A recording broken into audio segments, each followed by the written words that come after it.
Un vieux contrat presque sans valeur contraignante, comment a-t-il pu pousser plus de 10 générations d'inconnus à le respecter pendant plus de 200 ans ? En 1802, un couple qui avait passé la moitié de sa vie à faire tourner une ferme décida de tout vendre, de quitter sa terre natale et de partir en Amérique rejoindre des proches. Au moment de vendre la propriété, ils ne négocièrent pas le prix avec l'acheteur, un forgeron, pas même une seule pièce. Ils n'eurent qu'une seule demande, une demande que tout le monde trouvait absurde et inutile. Ils insistèrent pour ajouter une clause au contrat officiel. Peu importe entre quelles mains cette terre passerait à l'avenir, la tombe de cette petite fille de 6 ans, présente sur le terrain, ne devrait jamais être détruite, ni jamais déplacée. Personne n'aurait imaginé que cette phrase, presque sans force obligatoire, serait respectée avec autant de sérieux pendant plus de 200 ans, génération après génération, par de parfaits inconnus.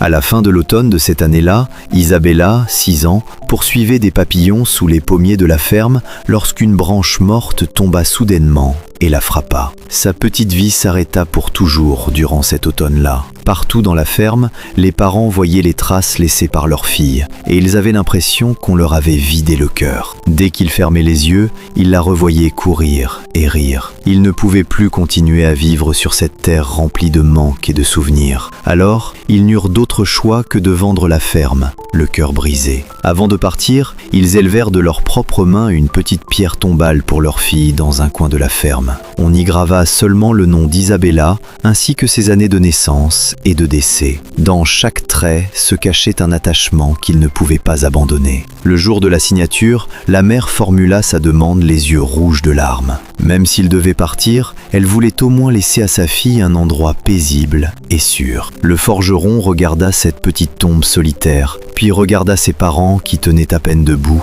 et son cœur se serra. Il ne trouva pas cette demande déraisonnable. Au contraire, il n'éprouva que de la peine pour eux. Il savait que c'était simplement le dernier réconfort qu'il leur restait, la dernière chose qui les reliait encore à leur enfant. Il n'était même pas nécessaire de parler de l'écrire dans le contrat. Même si cela n'avait jamais été mis noir sur blanc, il n'aurait jamais touché à cette tombe. Le forgeron n'hésita pas une seule seconde. Il inscrivit solennellement cette clause dans le contrat, trait après trait. Et c'est ce document même qui lança une protection traversant 2 siècles entiers. En 1830, lorsque le forgeron devenu âgé revendit la ferme à un marchand, il le rappela encore et encore. Tout le reste pouvait se négocier, mais cette tombe devait être protégée. Le marchand en fut profondément bouleversé. Non seulement il conserva la pierre tombale intacte, mais il planta aussi chaque printemps des marguerites blanches au bord de la tombe. En 1872, cette terre passa entre les mains de l'église locale. L'église ne montra pas la moindre négligence. Elle fit installer une clôture en bois autour de la tombe